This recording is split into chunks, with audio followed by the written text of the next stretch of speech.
Yeah. So, in other news, it looks like there is going to be another Nazca Mummy press event on April 4th. I want to confirm that, but that is what I've been hearing. So, hopefully that will happen. Hopefully that will happen. It was problematic. It was rough around the edges. It gave new meaning to the words catastrophic disclosure. It was a bit of a catastrophe. Hopefully they will work out the bugs for the next release or the next event. So it was a little frustrating. But the best thing to come out of the Nazca Mummy press event was this. The Peruvian Health Ministry confirms the Nazca mummies are unknown to science in that they are organisms. They were once living things that are unknown to science and that deserve further study. So that's a huge win. And meanwhile, there is a $300 million lawsuit against the Ministry of Culture in Peru that has been spreading disinformation and suppressing real information about the Nazca mummies. Son un gran número de personas que han estado involucradas en este extraordinario descubrimiento. Más de 50 científicos han tenido acceso a los cuerpos. Ninguno que los ha investigado, not one that has investigated these bodies, has thought that these bodies are not real. Not one. 50 scientists so far. And I believe it's enough proof that this is a real finding, and this finding has to be known by the world. Okay? Good afternoon. I'll keep it brief, but I wanted to start with a few quotes. And these are quotes about breakthrough scientific discoveries from authorities in the past. Quote, Louis Pasteur's theory of germs is ridiculous fiction, said Pierre Paget, physiology professor in 1872. The abdomen, the chest, and the brain will be forever shut from the intrusion of the wise and humane surgeon, said Sir John Ericsson, the chief British surgeon, 1873. Heavier than air flying machines are impossible, said Lord Kelvin, who was the president of the Royal Society in 1895, just a few short years before the Wright brothers actually took flight. Computers in the future may weigh no more than 1.5 tons, said Popular Mechanics in 1949. I could keep going, but the point is that when it comes to breakthrough scientific discoveries, sometimes the officials get it right, but sometimes the officials get it very wrong. I had the opportunity to participate in some of the activities in Mexico and Peru as an independent observer.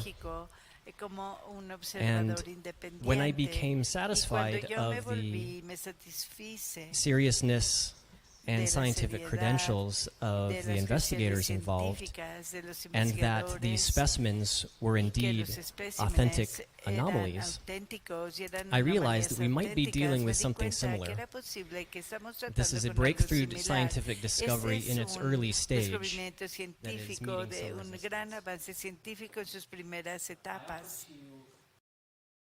Yeah, not everybody was happy about the presentation and how it was put out there. The Inkari Institute, Thierry Jaman, is really not happy about it. He wrote this letter that I can't read, but apparently it seems that the Inkari Institute does not agree with the way this conference was handled. Apparently there was no approach with them on the part of the producers. I hope there are no future differences between them, says Armando Romero.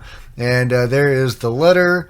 This very official-looking letter signed by 3 people from Inkari. So yeah, it looks like maybe what is Spark TV, whoever organized that. Yeah, maybe they shouldn't organize the next one. Just a thought. Okay, so this is really interesting because they are opening up the bodies to scientists.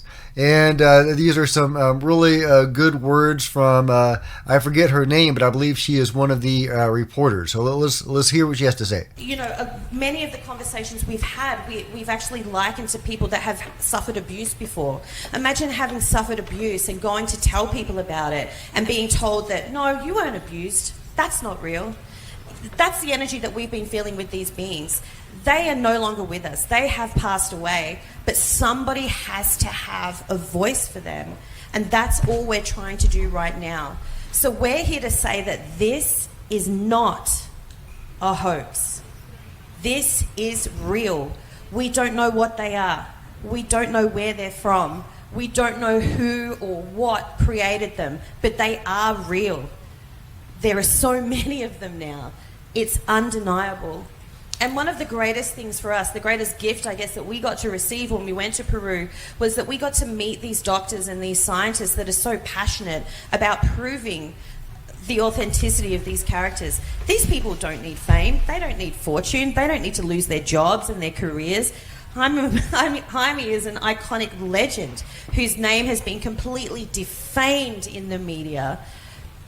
But we're here to tell you that everything that you've heard about these beings so far in the media is not true.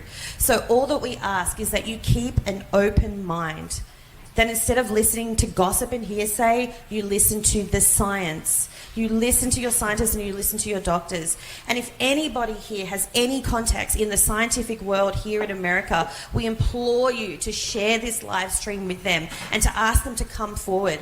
Jaime and his team are able to give actual specimens of these beings to anybody in the scientific community that is bold enough to go against what society has been saying and actually do the work and do the research to figure out what these bodies are and where they came from. Love it. Love it. They are opening these bodies up to science. Anybody that wants to study them can study them. This is huge, guys. This is huge.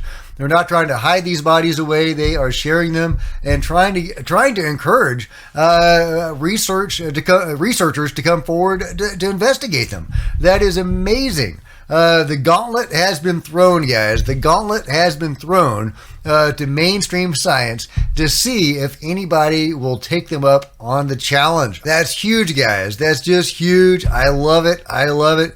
Okay, so what is the research, right? What is the research? Well, I wasn't able to understand a lot of it when it was live because it wasn't in English.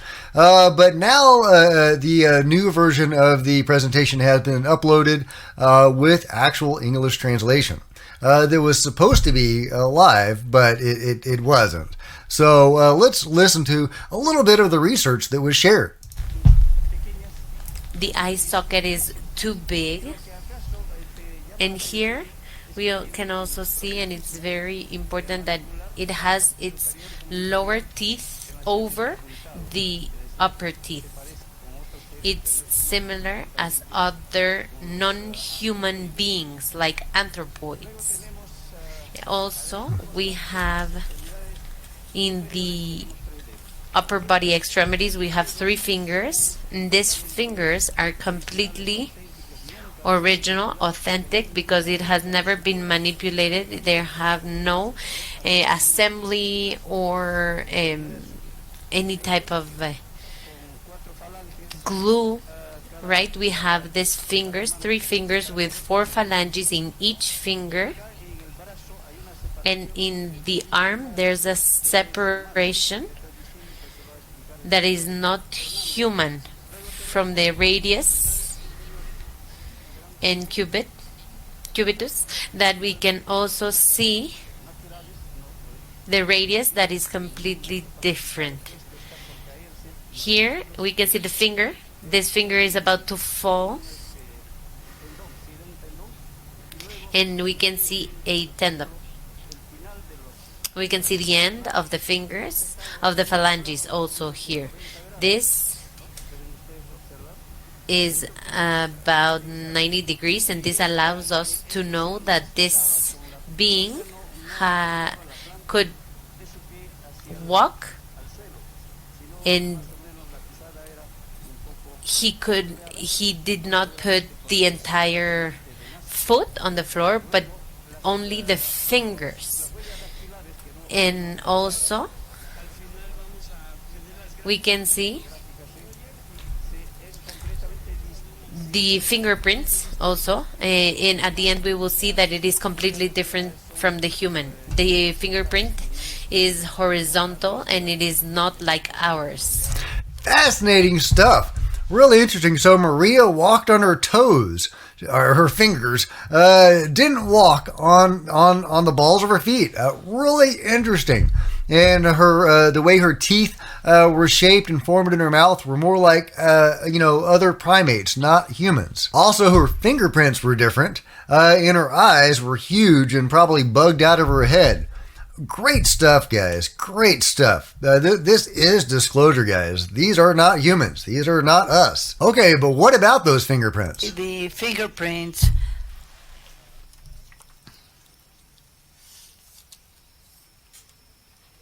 Here we have the feet, and there you can see that we visibly have the lines that are horizontal. They're not in spirals as human beings. In these fingerprints, here we can see it more clearly. These are fingerprints, and we can clearly see that there is no similarities to humans, and that is what we wanted to inform you, that in other occasions we had a larger base, but here we can see the fingerprints. For example, with gorilla, you have koalas and mans, and these are very similar. They're spiral, but in Maria and the other bodies have no similarities on their fingerprints with these anthropoids. Thank you so much, Dr. Roger Zuniga. With our presidents, you saw it. And this, we're going to give you the signal back. Yeah, so that picture at the end they were showing looked like a reptile, like a lizard or something. So they're saying her fingerprints resemble a reptilian more. Again, they could have explained that better, but very interesting. Okay, but what about the new guys, the two new specimens that they presented at the conference, at the press event? Well, let's listen to the doctors and the researchers that study them. So these, after 3 years of residency, what I can tell you is the manipulation that could happen in these fingers. These fingers are complete. They have not been manipulated. There's no sign that they have been manipulated. There's no question that these are tridactylous bodies. Here you can see the hands and the feet of Santiago, because we can see different age, that Santiago and the other body have different ages. So one would be between 7 and 9. So we have a perspective of our human paradigm, but there's no signs of having been like any fingers being removed. These images don't show any signs of having removed the fingers. The whole articulation is coherent with 3 fingers.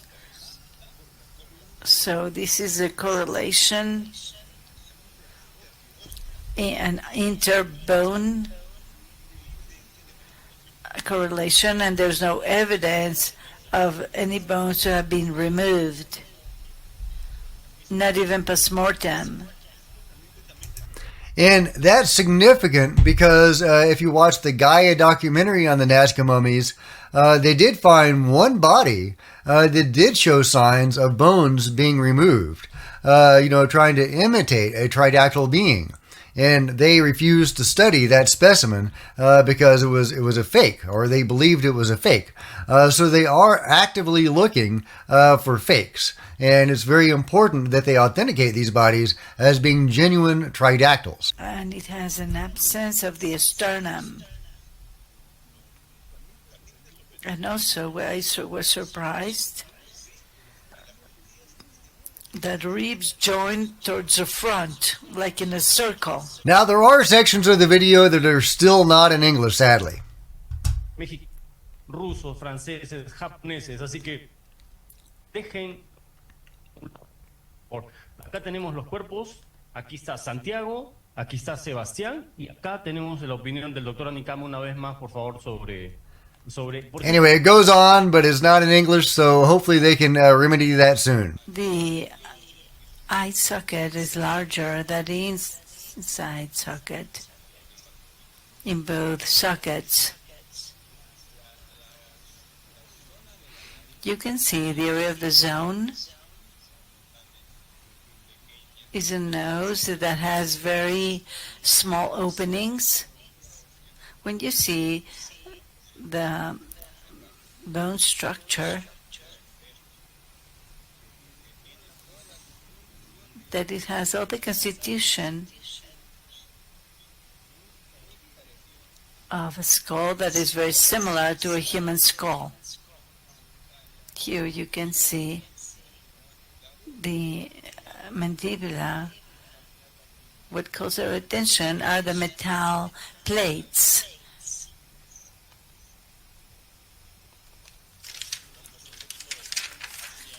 We're going to zoom towards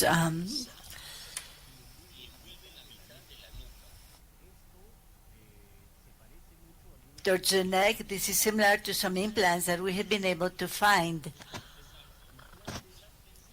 These are implants over the body that we have found in other creatures. It had bone growth around it. In Cusco. So, Sebastian. Yeah, the bone growth around it means it was alive when those implants were put in. And what it has is two impacts in its clavicular.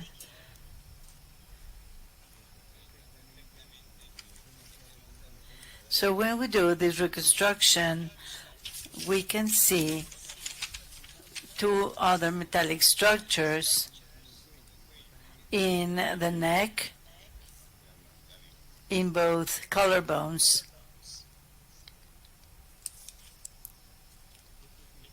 This is impressive.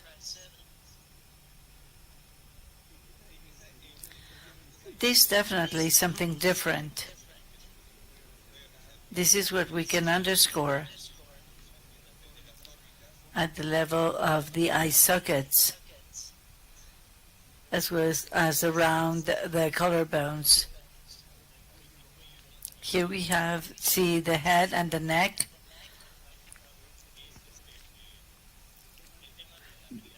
There are other sections where the audio is so low that I can't hear it without cranking up my speakers to ridiculous amounts.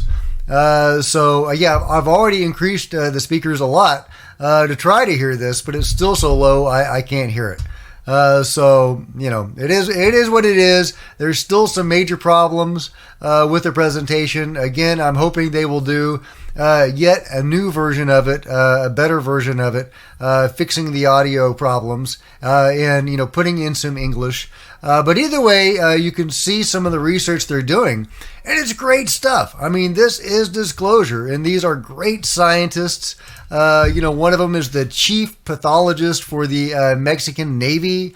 We have the directors of the hospitals. We have like over 50 doctors and scientists that have looked at these specimens.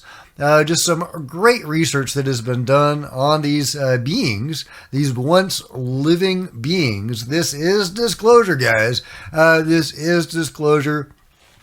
However, whoever organized this event for them, they may want to look for some new someone else to help out with them, because it is what it is. It was what it was. It could have been better. It could have been better, guys. And it's still not great. It's still not great. They still haven't fixed the audio, and the translation isn't great. Yeah, and you can clearly see why we need some English-speaking scientists and doctors to get on this, because the translation, even when it's working, it's kind of frustrating and it's kind of wonky and it's not great. Maria has fingers on her toes now, so it's a little frustrating. So we do need some English-speaking doctors and scientists, if for no other reason than that. But yeah, we do need Western science to get on this. And we have had some. We've had doctors and scientists from Canada, the US, and Japan look at these specimens and analyze them and authenticate them as once living beings. So we have had that, but we need a lot more. Like we saw at the beginning, they're doing this open plea, trying to get mainstream science to investigate these bodies. And they have thrown down the gauntlet. They have said, if you want to study them, we'll give you the bodies. So hopefully somebody will take them up on that, guys. But this is the most important thing that is going on in terms of UFO disclosure, probably ever. I mean, we got bodies, y'all. We've got bodies. So I love it. I can't wait to see what they do next. Bring on the giants. Bring on the giants. But hey, we don't need the giants. We don't need the giants. I would love to see some giants. We don't need the giants. We've got bodies, y'all. We've got bodies of non-humans. Most likely hybrids of some sort. Desde la ciudad de Los Ángeles, California, el martes 12 de marzo del 2024, en conferencia de prensa para medios de comunicación de los Estados Unidos y de habla hispana, se llevó una histórica presentación de las últimas investigaciones en torno a los cuerpos desecados de Nazca, conferencia que se distinguió por la exposición por primera vez a la opinión pública de todo el mundo de dos nuevos especímenes denominados como Sebastián y Santiago. El periodista Jaime Maussan, quien encabezó esta rueda de prensa, mostró los detalles de este sorprendente hallazgo.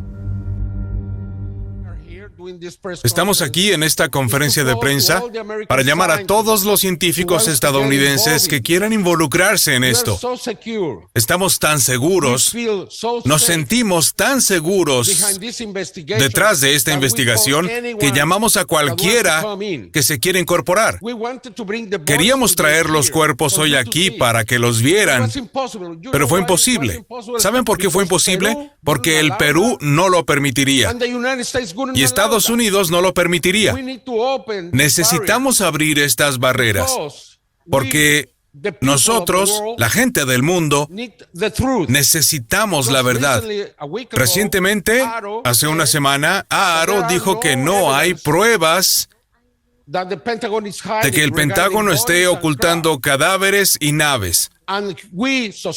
Nosotros, la sociedad del mundo, queremos la verdad. La diferencia aquí es que nosotros tenemos los cuerpos, tenemos la evidencia física, y eso no va a desaparecer solo porque algunas personas quieran que eso suceda.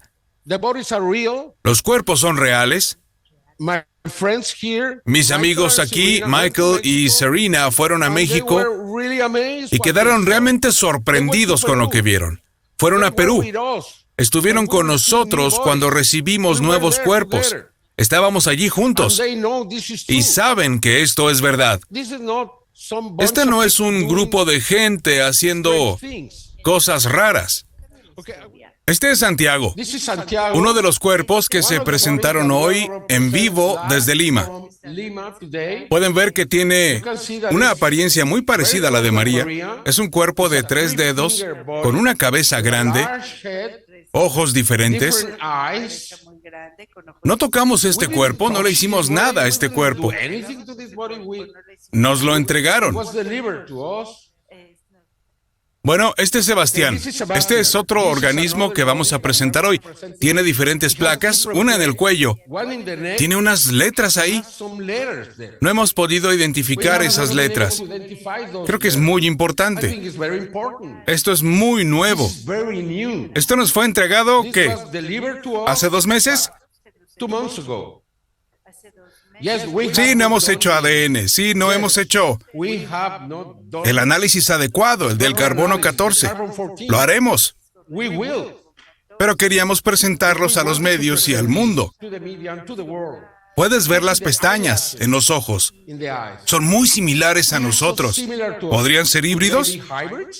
¿Podrían haber sido creados por alguien más? ¿Podrían los humanos hacer eso hace 1000 años? ¿Hace 2000 años? No me parece. Uno de los puntos más sobresalientes y destacados de esta conferencia fue la participación del abogado peruano Rafael Berrocal, quien realizó el anuncio formal de que el Ministerio de Cultura de Perú ha sido demandado por haber mentido a la opinión pública con supuestos análisis realizados a muñecos que de antemano se sabía se trataba de simples artesanías. Durante el desarrollo de esta conferencia se realizó un enlace remoto desde la Ciudad de México a Los Ángeles, California, con el doctor José de Jesús Arce, quien una vez más ante la prensa confirmó con información científica el origen orgánico y desconocido de los especímenes previamente investigados. Sus antecesores o sus descendientes, entonces estamos ante la posibilidad de describir y aceptar la presencia de una especie que no es reconocida por la ciencia o lo conocido aún. Luchemos por su conservación para que permita alcanzar un mayor conocimiento de estos cuerpos. Estos cuerpos tridáctilos necesitan de que la ciencia pueda estudiarlos a mayor profundidad. Muchísimas gracias. Es una de las características más notables. Un punto destacable de esta conferencia de prensa es que también se realizó un enlace en vivo hasta Los Ángeles, California, desde la Universidad de Ica, con la participación de los doctores y especialistas Roger Zúñiga, Edgar Hernández, Daniel Mendoza e Irving Zúñiga, que hablaron detalladamente para la prensa en torno a los cuerpos que tienen bajo su resguardo y que han sido investigados científicamente, confirmando para los medios de comunicación que estos cuerpos son reales. Asimismo, desde la ciudad de Lima, en Perú, se realizó un enlace hasta los Estados Unidos con la participación del reconocido periodista Joyce Mantilla, quien en compañía de expertos como el doctor Ruiz Vela realizaron exámenes de tomografía a 2 cuerpos desecados, en donde destacaron su extraña morfología y singularidades y un misterioso implante en el cuello.